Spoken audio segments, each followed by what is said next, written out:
the slope of a mountain, Sadhu Ganga, as the name suggests, was frequented by ascetics in search of tranquility. Legend has it that a saint once brought Ganga to this place for his salvation.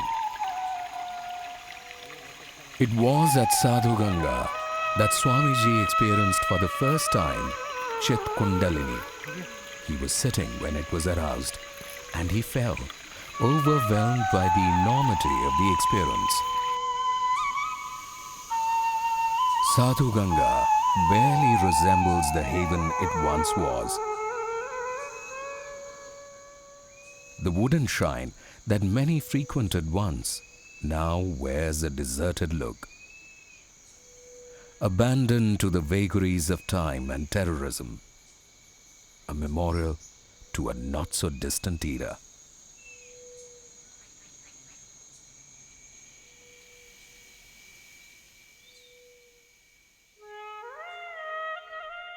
Lakshman finally shifted back to Namchibal in 1926.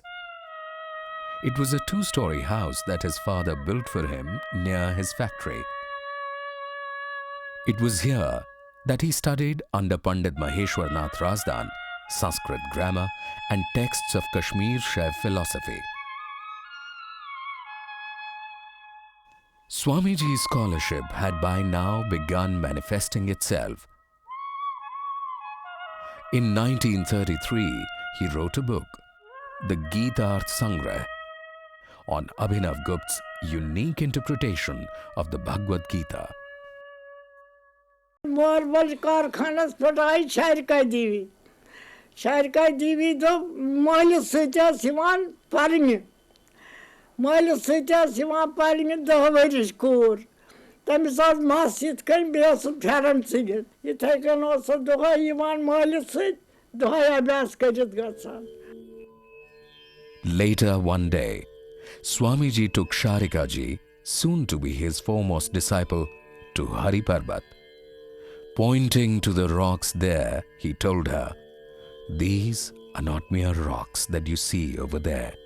They are all divine beings, gods and goddesses." And when Sharika ji looked around, she had the vision of all those divine beings. After nearly 7 years, Swami Lakshman Joo left Namchibal in 1934 for the more serene Ishwar Hills.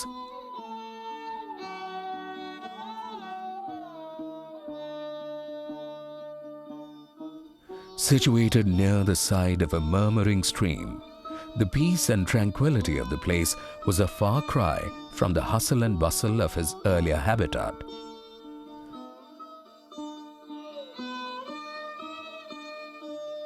The ashram too, with its sprawling orchards, abundance of trees, lush green lawns, and rows of multi-hued flowers, completed the picture of self-sufficiency Swamiji had envisioned for the place.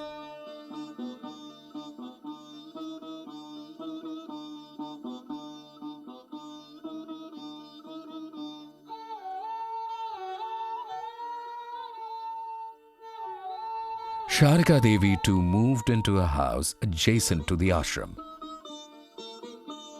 Like her guru, she too had decided to remain celibate all her life.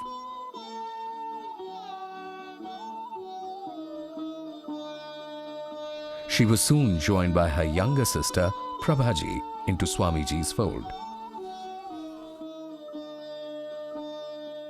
सबसे पहले उन्होंने मुझे गीतार्थ संग्रह का पाठ करा. पहले शाम पंचाशी का पढ़ाई, उसका उन्होंने कश्मीरी में अनुवाद करके पढ़ाते थे. हम ऊपर के आश्रम में रहते थे, यहाँ से वो 2-2.5 मील की ऊंचाई पर है. हमारा अपना मकान भी था. हम सुबह 4 बजे उनके पास जाया करते थे पढ़ने के लिए. 4 बजे से 6 बजे तक तंत्रा लोग पढ़ते थे. उसके बाद थोड़ा सा अभ्यास करते थे. उसके बाद फिर कहते जाओ तुम, अब हम अपना काम करेंगे, तुम अपना काम करो. In 1940, an event of great significance occurred in Swamiji's life. While visiting his old ashram at Namchibal, he experienced the Shat Chakra Bhedan. the piercing of the 6 wheels, the highest experience a yogic aspirant can hope to achieve. By now, the fusion of the saint and scholar in Swamiji gave a mature poise to his personality. Ungrudgingly, he started revealing to the multitudes pouring in the secrets of the most sacred of non-dual Shaiv texts. तत्र प्रथमं नरेश्वर वेदवादि प्रातिपक्षेन चैतन्य परमार्थता शिव एव विश्वस्य आत्मा इति आदिश्यति. He exposes here that the reality of universe is real self, and the sutra is Chaitanyam Atma. The supreme consciousness is the reality of everything. Niji Shakti Vai Bhavubarat Anduchatushtayam Yidam Vibhagenam Shakti Hirmaya Prakriti Prithvi Jeti Prabhavidam Prabhonam. Prabhu, now Lord Shiva has Prabhavitam created.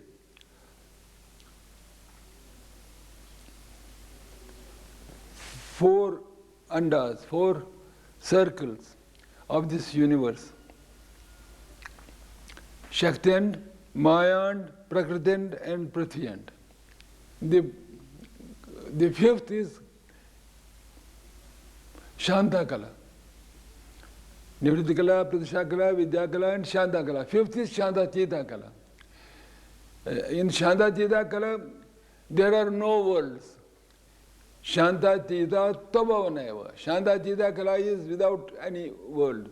There is no world, there is only glamour of Lord Shiva.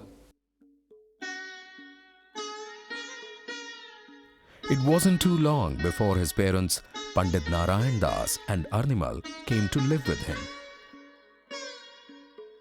With old age catching up, they needed someone who would look after them with care. I cannot imagine anybody serving his parents like that.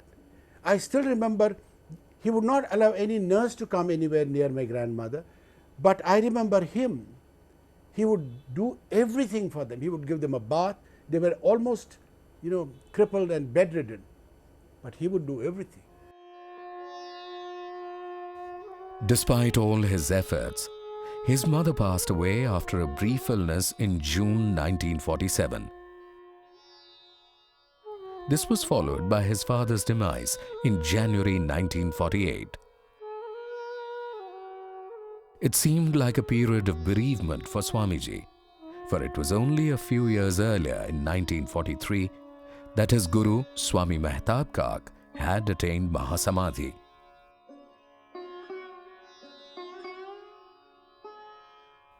And for all his yogic equipoise, Swami Lakshman Joo for once felt deeply sad.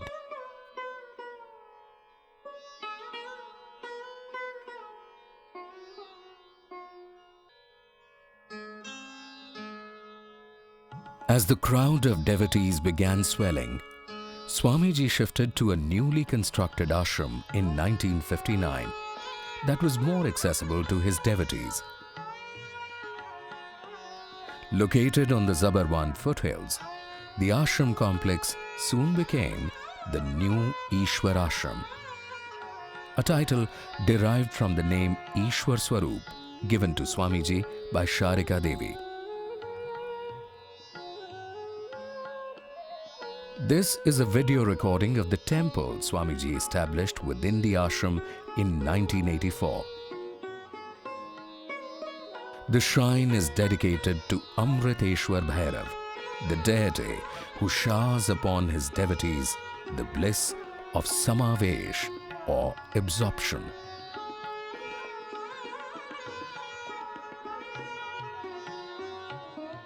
Swamiji himself directed and participated in every ritual of its consecration, including the installation of the holy lingam.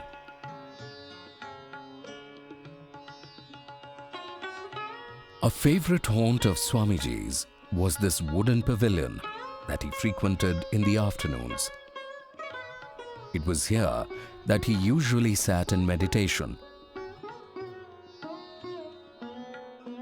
Another wooden structure Swamiji built in the late 80s was the Parabhairav Dham, or Throne of Parabhairav.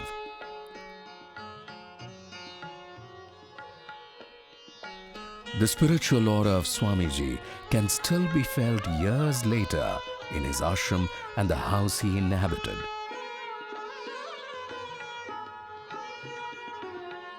One can still picture Swamiji in this room in the midst of all his spiritual contemplations.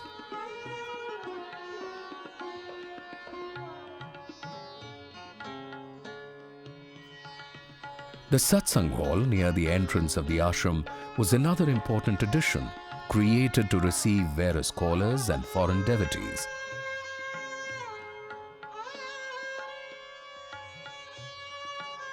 And while the Havanshala and the illustrations are of more recent origin, it still reverberates with the mantras of oblations on special occasions.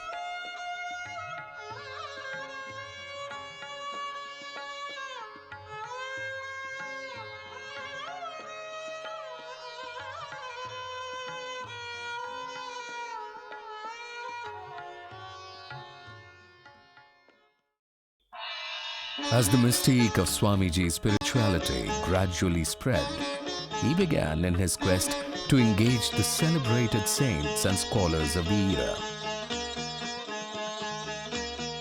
It was in his early 20s that Brahmachari Lakshman met Maharshi Raman, the sage of Arunachalam.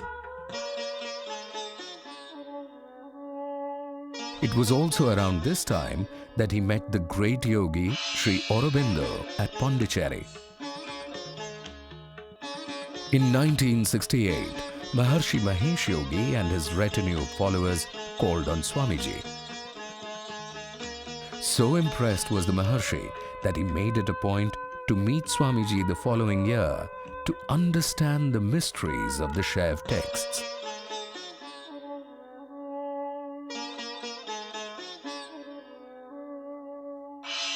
It was these meetings that inspired the Maharshi's disciples like John and Dennis Hughes, and later George Barcelar, to devote themselves completely to the study of Shaiv thought and philosophy.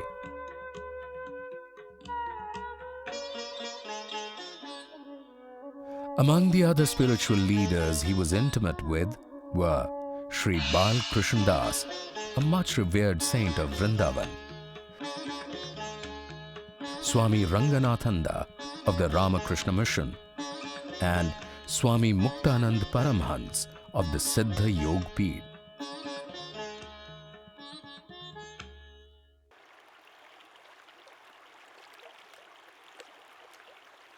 Rishikesh, on the swerving banks of the Ganga, was one of Swamiji's favorite retreats.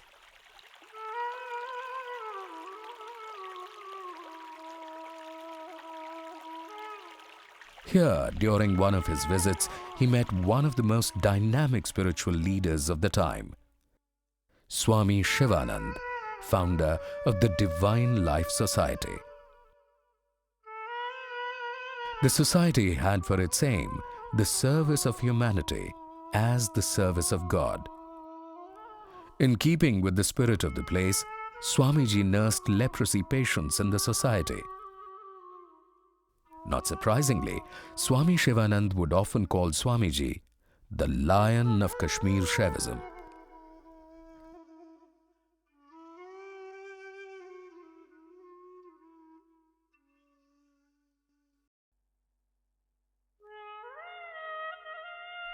Swamiji had set in motion a great renaissance of the non-dual tradition of Kashmir Shaivism. And this extraordinary phenomenon was gaining momentum through his Sunday classes and discourses.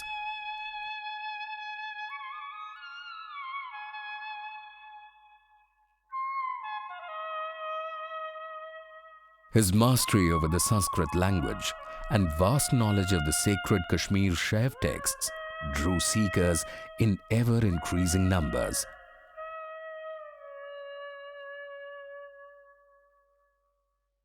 Most importantly, his interpretation of the inner meanings and his unique experience of living the truths contained in them made him the most authentic voice of Kashmir Shaivism.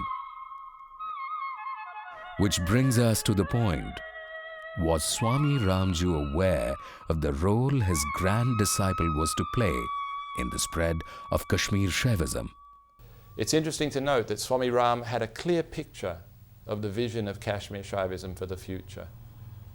I've been told that it was Swami Ram who requested the then Maharaja, Pratap Singh, to form a research institute, to collect all the material of Kashmir Shaivism, collect all the different manuscripts, go from house to house, and have this all under one roof. And that started in late 1800s. But he knew Swamiji's future. He made it very clear that Swamiji would be a great Shaivacharya. And his previous request to the Maharaja, Pratap Singh, found its fulfillment when Swamiji was 16 or 17 years old, and he now wanted to study Shaiva literature. It was all there. This is the insight of Swami Ram, Swamiji's grand master. And not only did he read these scriptures, he lived them in his day-to-day life, and he demonstrated them. He was not a mere armchair philosopher to read books and go in for discussions with great scholars. It was said that in 1957 or 58, devotees approached Swamiji and asked him to write a booklet on Krama system. Krama system deals with the aspect of Kalis, 12 Kalis, which is unique to Kashmir Shaivism. Swamiji was reluctant to give this knowledge out because it was from the Krama system, which is a system handed down by word of mouth. But somehow fearing that it would be lost, he assented to their request and produced a booklet. Swamiji's scholarly interest had by now surfaced in the Hindi translation of Kramanai Pradipika in 1958 and his commentary on Utpal Dev's Shiv Stotravali, published in 1964. Swamiji had a unique way of explaining any of the literature of Kashmir Shaivism, and he always spoke from a level of authority, real authority, on the particular text that he was working. For instance, once he was translating a verse from Shiva Stotravali, and a scholar pointed out that this translation differed quite significantly from Kemraja's own commentary.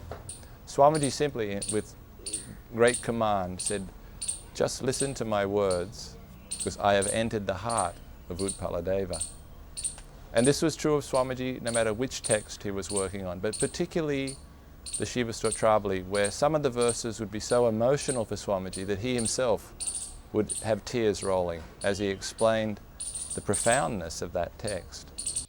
Another notable thing about recitation of Shiva Stotravali, or for the matter of that, any other book, was that he would say that if you don't get that strike, if it doesn't strike the chord of your love, try some other rag, and he used to suggest that do it in Yogya, do it in such and such rag, Bhairav, till it would really make a person cry. And he would say that till then you should keep on changing different tunes, different rhymes, so that tears gush out. Interestingly, it was in Varanasi, the abode of Lord Shiv, where Swamiji's genius was acknowledged for the first time outside the valley.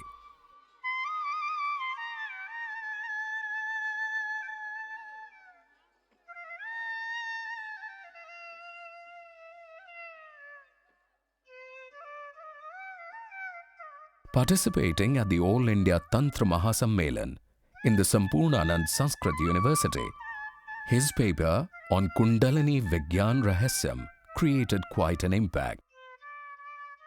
The entire intellectual circle of Varanasi was amazed and enthralled by the depth of Swamiji's knowledge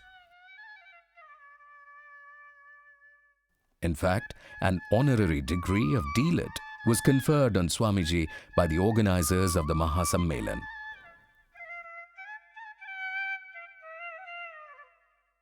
His association with Varanasi deepened further with his relationship to Acharya Rameshwar Jha, himself a scholar of great reputation.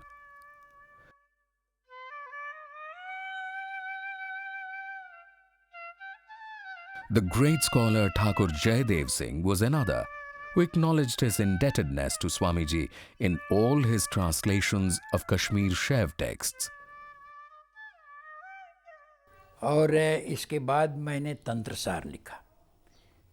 तो तंत्रसार लिखने के बाद भी मेरे अंदर ये एक तर्क था, एक आंतरिक जिज्ञासा थी कि किसी महापुरुष से इसको प्रमाणित होना चाहिए।